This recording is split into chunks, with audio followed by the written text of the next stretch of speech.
প্রিয় ভাইরা আমার, বন্ধুগণ আমার, এই ক্ষেত্রে আমাদের এই ব্যালেন্সটা জরুরি। আরেকটা সমস্যা আছে কি, যেহেতু এই কথাগুলো বলতাম না, খুবই গুরুত্বপূর্ণ। কেন? এটা নির্বাচনী বছর বা নির্বাচনের সময়, সামনে ভোটের রাজনীতি আসতেছে। এখন রাজনৈতিক নেতারা ওয়াজ মাহফিলেও আসবে, মন্দিরেও যাবে, মূর্তিরও পূজা করবে, ওয়াজেও আসবে, সব কিছু করবে।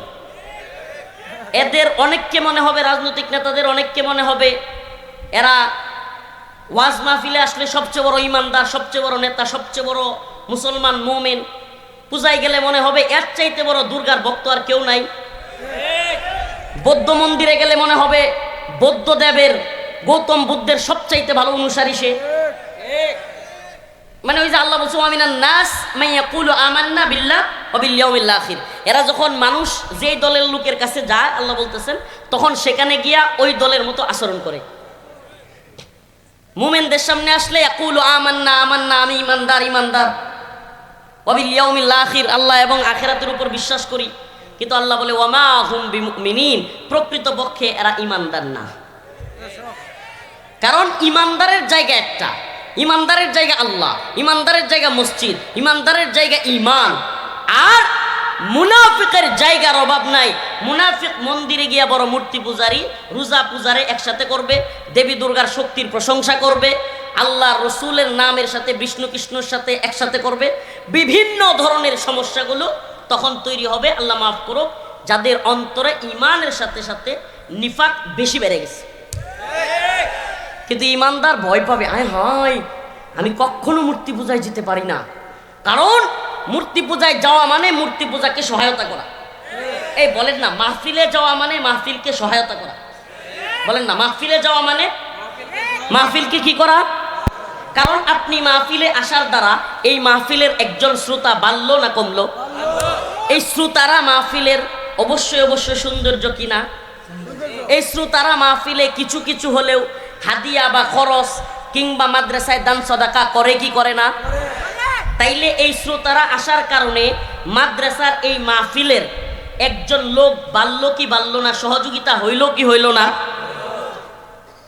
আমার প্রশ্ন, আপনি যদি মন্দিরে যান, দুর্গা পূজায় যান, আপনার যাওয়ার মাধ্যমে আপনি গেলেন বা আপনার সাথে কিছু লোক গেল, দুর্গা পূজার মধ্যে এটাও সমর্থন হইল কি হইল না? শুভেচ্ছা জানাইলে আপনার ওই দুর্গা পূজার সমর্থন হইল কি হইল না? তাইলে দুর্গা পূজার ইসলামে যেটা হারাম, ইসলামে যেটা কুফর, সেই কাজে আপনার শরীক হওয়ার দ্বারা আপনার কি ঈমান আছে? যে ব্যক্তি সরাসরি কাফের সে তো কাফের, যে কাফেরকে মূর্তি পূজায় সহযোগিতা করবে তারও ঈমান থাকবার কথা। আল্লাহ তাআলা আমাদের বুঝার এবং আমল করার তৌফিক দান করুন। তো এইবার ওয়াজ মাহফিলগুলোতে আল্লাহ মাফ করুক, অগ্রিম বলে দেই, অনেক ঝামেলা হবে, বলে দিলাম। ওয়াজ মাহফিলগুলোতে ব্যাপক ঝামেলা হবে। এই ঝামেলা এড়ানো সম্ভব এক পক্ষের মাধ্যমে, সেটা হলো মাহফিল কমিটি। আর কেউ সমস্যার সমাধান করতে পারবে না। কারা পারবে? মাহফিল কমিটি। মাহফিল কমিটিকে এখানে শক্ত ভূমিকা পালন করতে হবে। কি? বক্তা হযরত যারা আছে, বিশেষ করে সেনসিটিভ বক্তা, প্রধান আলোচক, প্রধান বক্তা কিংবা পরিচিত মুখ, ওই বক্তার সময়ে কোনো রাজনৈতিক নেতার বক্তব্য দেওয়া যাবে না। ওই সময় যদি কোনো রাজনৈতিক বক্তা উল্টাপাল্টা বক্তব্য দেয়, স্বাভাবিকভাবেই পরিচিত আলোচক যারা, যেহেতু মিডিয়া থাকে, ইউটিউবাররা থাকে, তখন ওই নেতারা যখন এমন এমন কথা বলে যেটা ইসলামের সাথে সাংঘর্ষিক, স্বাভাবিকভাবেই আমাদের মতো যারা আছেন তারা কিন্তু তখন প্রতিবাদ করার প্রয়োজনীয়তা তৈরি হয়। না হলে পাবলিক কি মনে করে যে হাজার হাজার জনতার সামনে এই নেতা আবল তাবল বলল, হুজুর কিছুই বলল না, তখন কিন্তু ওই হুজুরেরও বদনাম হয়, দিনকেও ছোট করা হয়। তো এই জন্য এটার ভারসাম্য রক্ষা করবার জন্য, যেহেতু এরাও আমাদের সমাজেরই মানুষ, এরা আমাদের সমাজের প্রাণী, কিরে বেড়ায়,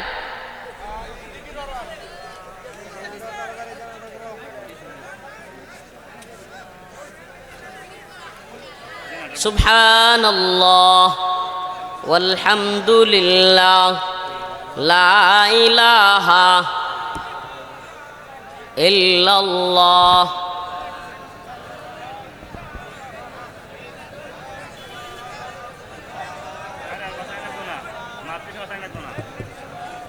সুবহানাল্লাহ ওয়ালহামদুলিল্লাহ লা ইলাহা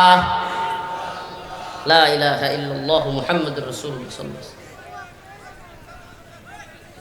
এদেশের মানুষ শেখ হাসিনারে দৌড়াইয়া একজন নোবেল পাওয়ারে বসাইছিল, কিন্তু পরিবর্তন আর হয় নাই।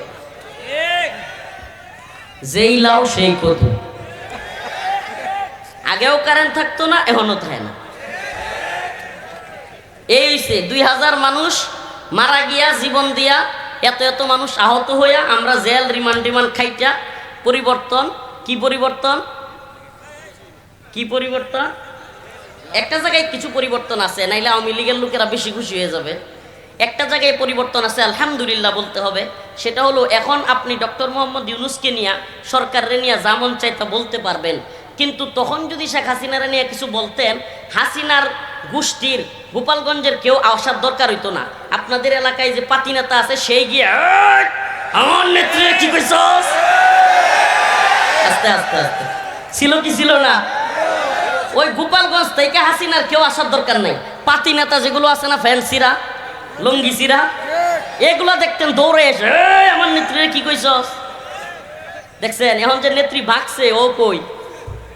এখন যে তার নেত্রী যে ভাগছে, পালাইছে, তার নেত্রী তো ভাগছে 300 আসনের এমপি মন্ত্রী সব লইয়া ভাগছে। আসলে এগুলো হলো ফাঁকা আওয়াজ। এরা আসলে অন্তর থেকে মহাব্বত করে না। এরা যদি অন্তর থেকে শেখ মুজিব কেউ মহাব্বত করতো, শেখ মুজিবের লাশ ঘন্টার পর ঘন্টা 32 নম্বরে পড়ে থাকতো না। প্রিয় ভাইরা আমার, তো এই একটা কেন জানেন, একটা ছোট্ট একটা উদাহরণ দেই, বলি শুনেন। মুসলিম উম্মাহ, এটা বোঝা খুব জরুরি আপনাদের। একটা চেয়ার, এক লোক খুব খায়েশ করছে মন থেকে যে একটা আমি সুন্দর একটা চেয়ার বানাবো। খুব সুন্দর করে সে একটা চেয়ার বানানোর জন্য ভালো একজন মিস্ত্রি খুঁজে বাইর করছে, যে একটা শখের চেয়ার, সুন্দর একটা চেয়ার বানাবো, বসবো। ওই মিস্ত্রি আসছে, অনেকক্ষণ চেষ্টা করছে, অনেক কিছু করছে, চেয়ার ভালো হয় না, সুন্দর হয় না। এবার সে বলল, ধর্মিয়া তুমি কেমন মিস্ত্রি, যাও শহর থেকে দূর থেকে আরো ভালো একটা মিস্ত্রি নিয়ে আসছে, তার খুব শখ একটা ভালো চেয়ার বানায় বসবে। আরো ভালো মিস্ত্রি শহর থেকে আনছে, কিন্তু চেয়ার আর ভালো হয় না, সুন্দর হয় না। আবার সে বলল যে শহরও বাদ, বিদেশ থেকে একটা ভালো মিস্ত্রি আনবো। এইভাবে মিস্ত্রি পাল্টাইতে পাল্টাইতে বিদেশ থেকেও আনছে। তো হঠাৎ করে এক লোকের চোখে বলল, হায় রে, আপনারা দেশে বান কি কন, ওই যে রামদা না কি কয়, বাড়াল, ওই যে কাঠ যে সমান করে, কি কয় এটা, রামদা। তো ওই রামদা, ওই লোক উল্টায় দেখে রামদার পিছন সাইডে এব্রু থেব্রু, সমান না। কি না? সমান না। তখন ওই লোক, ওই যে চেয়ার বানাবে খায়েশা বিরাট মন চাইতেছে, ওই লোকের চিৎকার দিয়ে বলল, ধর্মিয়া, যতই তুমি দেশের সেরা, শহরের সেরা, কিংবা দেশের বাইরের থেকে সেরা মিস্ত্রি নিয়ে আসো, রামদা যদি সমান না থাকে, আজীবনেও তোমার চেয়ার সুন্দর হবে। যতই চেয়ারে হাসিনারে পাল্টায় ডক্টর মোহাম্মদ ইউনূসরে বসান, কিংবা আরেকজন রে বসান, যতদিন না পর্যন্ত এই সিস্টেম পরিবর্তন না করবেন, এই গণতান্ত্রিক, এই বস্তা বোঝা আব্রাহাম লিঙ্কন আর জর্জ রসুর এই সিস্টেম পরিবর্তন না করবেন, আল্লাহর কোরআন দিয়ে দিন প্রতিষ্ঠা না করবেন, শরিয়া প্রতিষ্ঠা না করবেন, মানব রচিত তন্ত্রমন্ত্রের আইন প্রতিষ্ঠা করবেন, তাগুতি সিস্টেমে কখনোই পরিবর্তন আসবে না। এটা খালি চেয়ারে দেখবেন যে খালি লুকটা পাল্টাইছে। কি হয়েছে? আমি প্রায় প্রোগ্রামে বলি যে লুক কেমন পাল্টাইছে। মনে করেন আগে এই দেশের যারা ক্ষমতাসীন ছিল, এরা প্রভু বানাইছিল আল্লাহরে বাদ দিয়া ভারতরে। এদের প্রভু কেডা ছিল? এখন যারা আছে এরা মনে করেন ভারতরে বাদ দিয়ে আমেরিকারে বানাইছে। পরিবর্তন কিছুটা তো হয়েছে, কি কর, কিছুটা পরিবর্তন হয়েছে না? পরিবর্তন কি? প্রভু চেঞ্জ হয়েছে, গোলামগুলো একই আছে, গোলাম একই আছে, প্রভু কি হয়েছে? চেঞ্জ হয়েছে। আগে প্রভু ছিল ভারত, এখন প্রভু আমেরিকা, কিছুদিন পরে না জানি আবার চীন, রাশিয়া, লন্ডন, ইংল্যান্ড, কোন দিকে যে দৌড় মারে আল্লাহ জানে। তাইলে এই প্রভু চেঞ্জ হইয়া গোলামি যদি একই থাকে, গোলামির জিনজিরে যদি আমরা আবদ্ধ থাকি, এই পরিবর্তন কখনোই সমাজের, রাষ্ট্রের, দ্বীনের, ইসলামের পরিবর্তন আনবে না। পরিবর্তন তখনই হবে যখন আমাদের মানসিকতা তৈরি হবে। আল্লাহ বলছেন যে ততক্ষণ পর্যন্ত আমি কোনো জাতিকে পরিবর্তন করি না যতক্ষণ না তারা নিজেরা পরিবর্তন হয়। সুবহানাল্লাহ। ইন্নাল্লাহা লা ইউগাইয়িরু মা বিকওমিন হাত্তা ইউগাইয়িরু মা বিআনফুসিহিম। আল্লাহ পাক ততক্ষণ কোনো কওমকে পরিবর্তন করেন না যতক্ষণ না নিজেদের মধ্যে গোলামি বাদ দিয়া পরিবর্তনের চেষ্টা আসে, যে আমরা ভারতের গোলামি করব না, আমেরিকার গোলামি করব না, গোলামি করব কার? যাই হোক, কিছু এদিক সেদিক কথা বলে ফেলছি। তো আবারও বলতেছি, কমিটি কেমনে পারে? আলোচক এবং রাজনৈতিক নেতার বক্তব্য আলাদা আলাদা সময়ে। এখন আরেকটা প্রবলেম আছে এই জায়গায়, কি? যতক্ষণ প্রধান বক্তা না আসে ততক্ষণ নেতারা বক্তব্য দিতে চায় না। এটা আরেক জটিল সমস্যা। আমি জানলাম যে আসলে সমস্যাটা কি, এটা আমি কেমনে জানতে পারছি এটা বলি। আমি প্রত্যেক মাহফিল কমিটিকে বলে দিছি, সাবধান, যে কোনো রাজনৈতিক দলের নেতা হোক, আমি যখন মঞ্চে যাব তখন আর কোনো রাজনৈতিক বক্তার কোনো বক্তব্য নেই।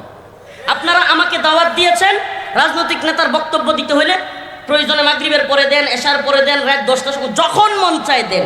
কিন্তু আমি যখন আমার বয়ানের সময় হবে, আমারে মঞ্চে ডাকবেন, ওই সময় আমার সামনে কোনো রাজনৈতিক বক্তব্য চলবে না।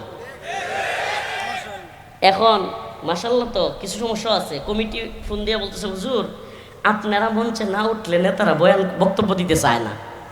আমি বললাম এটা কেন? কয় হুজুর আপনারা মঞ্চে না উঠলে মানুষও ঠিক মতো বয় না। এখন প্রবলেমের জায়গাটা, আমরা গেলে তো মাঠ খালি হয়ে যায়, মানে বক্তা যদি না থাকে ওই লেভেলের, কেউ যদি না থাকে পরিচিত মুখ, তাইলে তো আমাদের শেষে আলোচনা দেয়, বেশিরভাগ মাহফিল শেষ হয়ে যায়। তো এখন আমাদের আগে কেন করতে চায় না? কয় হুজুর আপনারা যতক্ষণ স্টেজে না আসেন ততক্ষণ মানুষ বিচ্ছিন্ন থাকে, এই নে থাকে ওই নে থাকে, এই লেগে নেতারা কথা কইতে চায় না। এখন এই জায়গায় কাজ কি? নেতা বক্তব্য চাইতে না চাইলেও নেতাকে বক্তব্য দিতে হবে, যদি মাহফিল কমিটি শক্ত থাকে। আর যদি মাহফিল কমিটি মনে করে হুজুর আপনি করে যে হাদিয়াটা দে এটি নেতারাই দেয়, তাইলে তো আর কিছু করার নাই, নেতা যা কইব তাই। তাইলে কিন্তু ঝগড়ার শেষ নাই। কোন দিন যে কোন নেতার লগে আমগর মায়ের ফিট লাগে এটা কিন্তু পরে আমনেরাই ঝামেলা। আমরা কিন্তু কোনো পক্ষের নেতারাই ছাড়বো না। যদি ইসলাম এবং দ্বীন, মানবতা, আল্লাহর নবীর বিরুদ্ধে, ইসলামের বিরুদ্ধে, কোরআনের বিরুদ্ধে কথা বলে, আওয়ামী লীগ নয় যে কোনো দলের লোক হইতে পারে, আল্লাহর দ্বীনের বিরুদ্ধে, ইসলামের বিরুদ্ধে, এদেশের তাওহীদবাদী প্রজন্মের বিরুদ্ধে কথা বললে আমরা কাউকেই ছাড়তে প্রস্তুত নই ইনশাআল্লাহ। এজন্য এই ঝামেলাটা আপনাদেরকেই এড়াইতে হবে, আপনাদেরকেই ওই ঝামেলাটা নিয়ন্ত্রণ করতে হবে। আল্লাহ তাআলা আমাদের বুঝার এবং আমল করার তৌফিক দান করুন। আমি আপনাদের সামনে সূরাতুল মুমিনুনের কয়েকটা আয়াত তিলাওয়াত করেছি, এবার আমার মূল আলোচনায় চলে যাচ্ছি। আল্লাহ রাব্বুল আলামিন বলেন, قد أفلح المؤمنون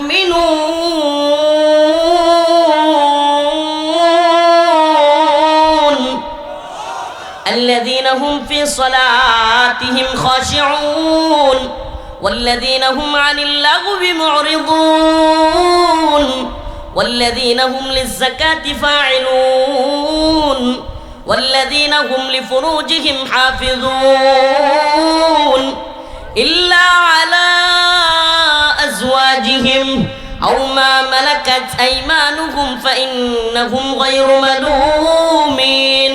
আল্লাহ রব্বুল আলামিন বলেন, নিশ্চয়ই قد أفلح المؤمنون, নিশ্চয়ই মুমিনরা সফল কাম। কারা? বলেন না কারা? বাবা কষ্ট নিবেন না, আমরা দীর্ঘ সময় কথা বলতে পারবো, মাঝে মাঝে আমাদের সাথে কথা বলতে পারবেন না? قد أفلح المؤمنون الذين هم في صلاتهم خاشعون। আল্লাহ রাব্বুল আলামিন বলেন, নিশ্চয়ই মুমিনরা সফল। কারা? কাফেররা, মুশরিকরা, ইহুদিরা, নাসারারা। বলেন না কারা? আল্লাহ বলেন মুমিনরা সফল। তবে কোন মুমিনরা? ওই যারা বলে ওয়ামিনান নাস, মান ইয়াকুলু আমান্না বিল্লাহি ওয়া বিল ইয়াউমিল আখির ওয়া মা হুম বিমুমিনিন। আল্লাহ বলেন মানুষদের মধ্যে কিছু লোক এমন আছে যারা মুমিনদের সামনে আসলে বলে আমি ঈমানদার, ইয়াকুলু আমান্না বিল্লাহি ওয়া বিল ইয়াউমিল আখির, আমি আখিরাত এবং আল্লাহর উপর বিশ্বাস রাখি। কিন্তু যখন কাফেরদের সামনে যায়, হিন্দুদের মন্দিরে যায়, তখন হিন্দুদের মন্দিরে গিয়া আবার কয় আমরা ভারতবর্ষের সরকারকে গিয়া বলছি হাসিনারে ক্ষমতায় রাখেন। আবার কেউ কয় দেবী দুর্গার শক্তি অনেক বেশি, নাউজুবিল্লাহ। আবার কেউ কয় বিষ্ণু কৃষ্ণ মুহাম্মদ, এগুলো সবাই সম্মানী, নাউজুবিল্লাহ। আল্লাহ বলেন ওয়া মা হুম বিমুমিনিন, এরা ঈমানদার দাবি করলেও প্রকৃতপক্ষে এরা ঈমানদার। সুবহানাল্লাহ। ওয়া ইযা কিলা লাহুম লা তুফসিদু ফিল আরদ, এদেরকে যখন বলা হয় তোমরা জমিনের মধ্যে ফিতনা ফাসাদ সৃষ্টি করিও না, আলা ইন্নাকুম হুমুল মুফসিদুনা ফিল আরদ ওয়ালাকিন লা ইয়াশউরুন, এদেরকে যখন বলা হয় জমিনের মধ্যে ফিতনা ফাসাদ সৃষ্টি করিও না, লা তুফসিদু ফিল আরদ, এরা বলে ক্বালু ইন্নামা নাহনু মুসলিহুন, আরে আমরা কি এর ফাসাদ সৃষ্টি করব, আমরাই তো সবচাইতে বড় শান্তিকামী, নাউজুবিল্লাহ। আল্লাহ বলেন লা না না, আলা ইন্নাহুম হুমুল মুফসিদুন, এরা হলো প্রকৃতপক্ষে ফাসাদ সৃষ্টিকারী। এরা কি? এরা ফাসাদ সৃষ্টিকারী, জমিনের মধ্যে ফাসাদ সৃষ্টি করে, নিজেদেরকে শান্তির কথা বলে, মুক্তির কথা বলে, রাজনৈতিক বক্তব্য দেয়, কিন্তু আসলে অন্তরের ভিতরে শয়তানির কমতি নাই। আল্লাহ তাআলা এই সমস্ত চরিত্রের লোকদের থেকে আমাদেরকে হেফাজত করুক, বলেন আমিন। আরো জোরে বলেন আমিন। তো প্রকৃত মুমিনরা সফল, আজকের আলোচনার বিষয় এটা, সফলতার পথ, মুমিনের সফলতার পথ, আজকের আলোচনার বিষয় মুমিনের সফলতার পথ। আল্লাহ রাব্বুল আলামিন বলেন নিশ্চয়ই মুমিনরা সফল। কারা সফল? এই দুনিয়ায় যারা 1 লক্ষ টাকার চাকরিজীবী তারা সফল, আল্লাহ এটা বলছে। এই দুনিয়ায় যারা গতলা বাজারে বড় ব্যবসায়ী সে সফল, দুবরা বাজারে যার দোকান আছে সে সফল, ময়মনসিংহ শহরে যার বাসা আছে সে তো কনফার্ম সফল। কি কন? যার 2-3টা পোলাপান বিদেশ থাকে সে তো কনফার্ম সফল। এই গতলা এলাকায় 50-60 কাঠা 80 কাঠা 100 কাঠা জমির মালিক এ তো কনফার্ম সফল। 5টা-7টা ভাই বাইস্তা আছে, 10টা-20টা ভাই বাইস্তা পোলাপান, বিরাট বড় গোষ্ঠী এলাকায় এমনি এমনি চলে, আছে না নাই? এরা তো সবচেয়ে বেশি সফল। কি কন? 1 লক্ষ টাকার চাকরি, কোটি টাকার বাড়ি, পৃথিবীর কোনো খেয়াল থাকে না, দুনিয়াবি কোনো খেয়াল থাকে না, এমন নামাজ। আল্লাহ বলেন কুল ইন্না সালাতি ওয়া নুসুকি ওয়া মাহইয়ায়া ওয়া মামাতি লিল্লাহি রাব্বিল আলামিন।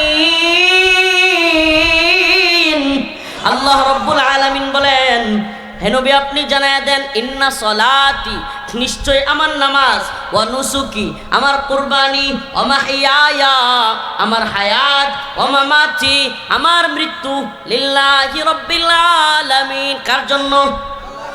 বলেন না কার জন্য?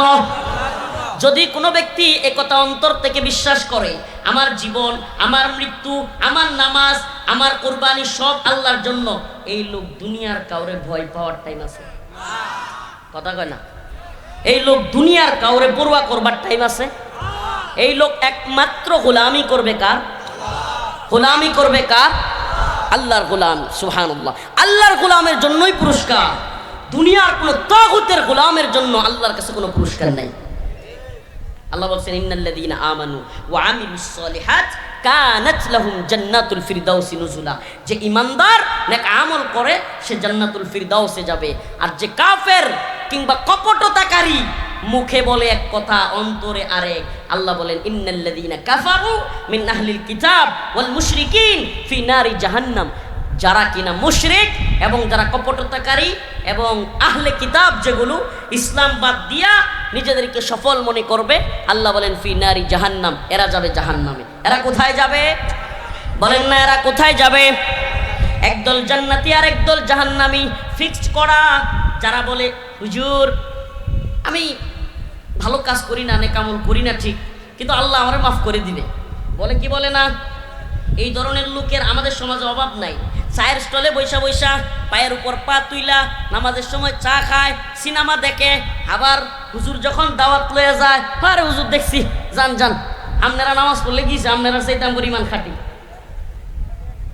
বলে কি বলে না? আমি বলি ভাই, আপনার কেমন ইমান খাটি? আপনার যেই ইমান চায়ের স্টল থেকে মসজিদে নামাজের জন্য নিতে পারে না, ওই ইমান আপনাকে কিভাবে জাহান্নাম থেকে বাঁচায়া জান্নাতে নিবে? কিভাবে নিবে? সম্ভব? আল্লাহ রাসূল হাদিসের মধ্যে বলেন, আল কাইয়িসু মান দানা নাফসাহু ওয়া আমিলা লিমা বাদাল মাউত ওয়াল আজিজু মান আতবা নাফসাহু হাওয়াহা ওয়া তামান্না আলাল্লাহ। আল্লাহ রাসূল বলেন, বুদ্ধিমান জ্ঞানী সেই ব্যক্তি যে কিনা তার মৃত্যুর পূর্বেই তার আমলকে তৈরি করে। কি করে? তার আমল তৈরি করে, নিজের কবরের সামানা তৈরি করে। ওয়াল আজিজ, আর নির্বোধ বোকা, মান আতবা নাফসাহু হাওয়াহা, যে নফসের অনুসরণ করে। কিসের অনুসরণ করে? নফসের। ওয়া তামান্না আলাল্লাহ, কিন্তু আশা করে আল্লাহ ক্ষমা করে দিবে। অনেক লোক আমাদেরকে প্রশ্ন করে, হুজুর আল্লাহ মাফ করে দিলে আপনি কি করবেন? নাউজুবিল্লাহ। বলে কি বলে না? হুজুর আল্লাহ মাফ করে দিবে। আরে ভাই শুনেন, আল্লাহ পাক হচ্ছেন সবচাইতে ইনসাফগার বিচারক, সবচাইতে ইনসাফগার। তিনি কারো উপর জুলুম করেন না, বিচারের ক্ষেত্রেও তিনি ইনসাফগার। আমার প্রশ্ন, কোরআন সুন্নায় আল্লাহ বলছে আমি অমুক অমুক ব্যক্তিকে পাকড়াও করব। কি করব? অমুক অমুক কাজের জন্য আমি পাকড়াও করব। আল্লাহ বলছেন অমুক অমুক কাজের জন্য আমি অমুক লোককে জান্নাতে দিব। বলছেন কি বলেন নাই? এখন আমার প্রশ্ন, আপনি যে বলতেছেন খারাপ কাম করবেন, করবেন আকাম, আবার বলবেন আল্লাহ মাফ করে দিবে, আমার জানতে মনে চায় আমরা পরীক্ষা দেই কিনা? মাদ্রাসায়, স্কুলে, ভার্সিটিতে পরীক্ষা হয় না? এখন পরীক্ষার হলে খাতার মধ্যে প্রশ্ন আসছে একরকম, আপনি লিখছেন আরেক রকম, আবার বলেন স্যার আমার সাথে খুব ভালো সম্পর্ক, স্যার আমার এই নাম্বার দিয়ে দিন। কথা মনে হয় বুঝাইতে পারি না। আপনি পরীক্ষায় প্রশ্ন যা দিয়েছে তা না লিখে অন্য কিছু লিখে আসছেন, আবার আপনার ধারণা আপনার স্যার আপনারে ভালো নাম্বার দিবে। এর চাইতে বোকা পৃথিবীতে আছে? ঠিক তেমনি ভাবে যেই ব্যক্তি হারাম কাজে লিপ্ত, খারাপ কাজে লিপ্ত, ফিরে আসার কোনো সম্ভাবনা নাই, তওবাও করে না, আবার আশা করে, আল্লাহ রাসূল বলেন ওয়াল আজিজ মান আতবা নাফসাহু হাওয়াহা ওয়া তামান্না আলাল্লাহ, নির্বোধ বোকা যে কিনা আল্লাহর কাজ করে না, দ্বীনের কাজ করে না, কবরের সামান তৈরি করে না, কিন্তু আশা করে আল্লাহ তারে মাফ করে জান্নাতে দিবে। জানতে মনে চায় আল্লাহরে কি জালিম মনে হয়? ওই পরীক্ষার বিচারক, পরীক্ষা নিয়া ওই পরীক্ষক আপনাকে কখনো যা প্রশ্ন করা হয় তা উত্তর না দিলে নাম্বার দেয় না। আর আমার আল্লাহ কোরআন সুন্নায় সুস্পষ্টভাবে বিধিবিধান লিখে রাখছে, আর সেটা বাদ দিয়া আল্লাহ আপনারে ক্ষমা করে দিয়ে ঠাস করে জান্নাতে দিয়ে দিবে, আর আপনিও সেই আশায় বসে আছেন, হারাম কাজে লিপ্ত আছেন, তওবার খবর নাই। আমার প্রশ্ন, আপনি কি বলতে চান এই দুনিয়ার পরীক্ষকের চাইতে আল্লাহ পাক জালেম? নাউজুবিল্লাহ বলেন। আল্লাহরে কি আপনার জালেম মনে হয়? যদি বলেন না আল্লাহ জালেম না, ইনসাফগার, আমার প্রশ্ন, এই দুনিয়ার পরীক্ষার খাতায় পরীক্ষার প্রশ্ন একরকম আর খাতার মধ্যে লিখছে আরেক রকম, এই ছেলেকে এই মেয়েকে যদি নাম্বার দিয়ে দেয় স্যার, এই স্যার কি সঠিক বিচার করলো নাকি জুলুম করলো? নাউজুবিল্লাহ। তাইলে আল্লাহরে কি এই স্যারের চাইতে ইনসাফগার কম মনে হয় আপনার? আল্লাহ তাআলা আরো বড় ইনসাফগার। আল্লাহ পাক অবশ্যই আপনাকে সফলতার মানদণ্ডে তখনই উত্তীর্ণ করবেন যখন আল্লাহ রাব্বুল আলামিন যা বলেছেন আপনি এই দুনিয়ায় তাই তাই করবেন। আল্লাহ বলছে মসজিদে যাও, আকিমুস সালাহ, নামাজ কায়েম করো। আল্লাহ বলেছেন কুতিবা আলাইকুমুস সিয়াম কামা কুতিবা আলাল্লাযিনা মিন ক্বাবলিকুম লাআল্লাকুম তাত্তাকুন, রোজা রাখো, তাকওয়া অর্জন করো। আল্লাহ বলেছেন ইয়া আইয়ুহাল্লাযিনা আমানুত্তাকুল্লাহ ওয়া কুলু কাওলান সাদীদা, হে ঈমানদাররা তাকওয়া অবলম্বন করো, আল্লাহকে ভয় করো, সঠিক সত্য কথা বলো। আল্লাহ তাআলা বলেছেন কুতিবা আলাইকুমুল কিতাল ওয়া হুয়া কুরহুল লাকুম, যদিও তোমরা অপছন্দ করো কিন্তু আল্লাহর পথে যুদ্ধ করো।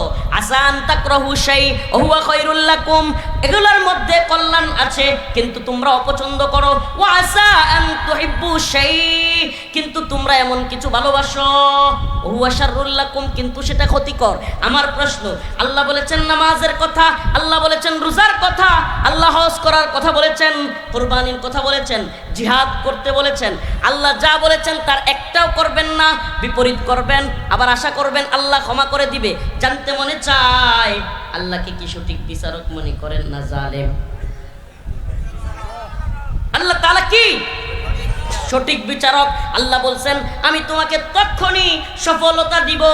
আল্লাহ কোরআনে কারীমের মধ্যে বলেন মুমিন তখনই সফলতা পাবে যখন দুনিয়া থেকে চলে যাবে। সেটা কিভাবে? আল্লাহ রাব্বুল আলামিন বলেন ফামা যুহজিহা আনিন নার ওয়া উদখিলাল জান্নাতা ফাকাদ ফাজ। এই দুনিয়ার লক্ষ টাকার চাকরিজীবী নিজের সফল মনে করতে পারে, কোটি টাকার গাড়িওয়ালা, বাড়িওয়ালা, দুবরা বাজারে বড় বাড়িওয়ালা, ময়মনসিংহ বাজারে বড় বাড়িওয়ালা, গতলার বড় ব্যবসায়ী, গতলা এলাকার বড় জমিওয়ালা নিজেকে সফল মনে করতে পারে। কিন্তু আমার রব্বে কাবা বলেন ফামা যুহজিহা আনিন নার ওয়া উদখিলাল জান্নাতা ফাকাদ ফাজ। তখনই তুমি সফল যখন তুমি জাহান্নামের আগুন থেকে মুক্তি পেলে, ওয়া উদখিলাল জান্নাহ এবং জান্নাতে প্রবেশ করলে। আল্লাহ বলেন ফাকাদ ফাজ, তখনই তুমি সফল। সুবহানাল্লাহ বলবেন না? জাহান্নামের আগুন থেকে বাঁচতে পারলে, জান্নাতে প্রবেশ করতে পারলে তুমি সফল। এর আগে তোমার কোনো সফলতা দুনিয়াতে যে যত কথাই বলুক, তুমি দুনিয়াতে সফল কি ব্যর্থ এটা তুমি বুঝাইতে পারবা না, বলতে পারবা না। প্রিয় হাজিরিন, কি এরকম যুব সমাজ আলোচনা মাঝখানে উঠে যাইতেছে, ছেড়ে দিব? হ্যাঁ না, জাগা না, এটা হলো মাইকগুলো। আমি বলি আপনাদেরকে, মানে আঞ্চলিক মাইকগুলোতে প্রোগ্রামে কথা বললে আমাদের যে সমস্যাটা হয়, কথা টাইম না নিতে চায় না, মানে এই জন্য আমাদের কিছু, এরা তো রাগ করবে, কষ্ট পাবে, এটা একটা আমাদের প্রবলেমের জায়গা। এই মাইকগুলোতে কথা টাইম না, মানে জুড়ে জুড়ে বলতে হয়, কথা ইয়া করে না, তো এই জন্য কষ্ট হয়ে যায়। তারপরেও বলার চেষ্টা করতেছি, তারপরেও যতটুকু পারি। দেখেন আমাদের কাজটা কি, আমি মাঝে মাঝে চিন্তা করি সুবহানাল্লাহ, আল্লাহ পাক এই পরিচিতি দিছে, আল্লাহ পাক, আস্তাগফিরুল্লাহ, আমি রফিকুল ইসলাম মাদানির তো কোনো ক্রেডিট না, বরত্ব না, আল্লাহ দিছে। আল্লাহ মানুষ আমাদেরকে ভালোবাসে। এটা বাজারে একটু দাঁড়াইলে, মোটরসাইকেলে আসতেছি, এই বাজারে দয়ালের বাজার কয়, এনে একটু তেল নেওয়ার জন্য দাঁড়াইছি, সকল দোকান থেকে দৌড়াইয়া হুজুর হুজুর একটু বসেন, একটু চা খাইয়া যান। মানে একসাথে এত দ্রুত প্রায় 100 মানুষ একত্রিত হয়ে যায় সব দোকানে।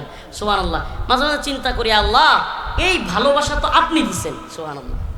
তো এই যে মানুষ এই ধরনের প্রোগ্রামগুলোতে হাজার হাজার মানুষ বসে থাকে, চিন্তা করি মাঝে মাঝে গাড়িতে বা শুয়ে শুয়ে, আল্লাহ এই যে মানুষগুলো আমাদের সামনে আসে, কিছু হুঙ্কার, কিছু জঙ্কার, কিছু তীব্র গরম কথা বললাম, এর চাইতে বেশি তো ফায়দা হবে এই উম্মতকে যদি আমরা মসজিদের সাথে আল্লাহর সাথে জোড়ায় দিতে পারি। সুবহানাল্লাহ। এই চিন্তা কইরা মাঝে মাঝে দেখেন জুলুমের লেভেল যেই পরিমাণ, আমাদের গলার আওয়াজের পরিমাণও ততটুকু। আমার কথা মনে বুঝাইতে পারি নাই। আমাদের হুঙ্কার, আমাদের কথা বলা, এগুলো অযথাই না। আমরা যে কোনো মাহফিলে হুঙ্কার দেই না, যে কোনো মাহফিলে, যে কোনো প্রোগ্রামে, বক্তৃতায় শক্ত ভাষায় কথা বলি না। কেন বলি না? কারণ পরিস্থিতিটা যখন হাসিনা ছিল, পরিস্থিতিটা যখন জুলুম ছিল, তখনের বয়ানের স্টাইল একরকম, এখনকার বয়ানের লেভেল আরেক রকম। এটা আপনাদেরকে বুঝতে হবে। আমরা স্থান, কাল, পাত্র বুঝে, মুক্তাদয় হালের মুতাবাকাত, পরিস্থিতির অনুযায়ী কথা বলবার চেষ্টা করি। এজন্য এখন অনেকে আসে, হুজুরের একটু গরম বক্তব্য শুনবো। যখন আমরা আমলি বয়ান কিংবা এই বয়ান করি তখন অবাক হয়ে যায়, কিন্তু ভাই আসলে কিছু করার নাই। আমি মাঝে মাঝে চিন্তা করি সুবহানাল্লাহ, এই উম্মতে হাজার হাজার মানুষ আমাদের প্রোগ্রামগুলোতে হয়ে যায়। এমনও প্রোগ্রাম আছে লাখো জনতা হয়ে যায়, কিন্তু আস্তাগফিরুল্লাহ, ফজরের নামাজের সময় মসজিদটা শূন্য। এটা তখন আমাদের দিলে লাগে, আইরি আমরা করতেছিটা কি? এই উম্মতকে যদি আমরা মসজিদে জোড়ায় দিতে পারতাম, সুবহানাল্লাহ, সমস্ত জালিমদের বিরুদ্ধে এই উম্মতই যথেষ্ট হয়ে যেত। এই উম্মতের সামনে কোনো জালেম দাঁড়াইতেই পারত না। তো এই জন্য মাঝে মাঝে চিন্তা করি যে উম্মাহকে নামাজের দিকে, উম্মাহকে আল্লাহর দ্বীনের দিকে জোড়ায় দেওয়া। হ্যাঁ, কথা বলি মাঝে মাঝে জিহাদের কথা বলি। যেমন মনে করেন আমাদের এলাকায় একটা দুর্ঘটনা ঘটছে, আমার পার্শ্ববর্তী থানা, এটা তো দুবরা থানা, মাঝখানের থানা হলো আমাদের থানা হলো পূর্বদলা, এরপরে দুর্গাপুরে একজন আলেম হাফেজ আব্দুল্লাহ আল মামুন, উনি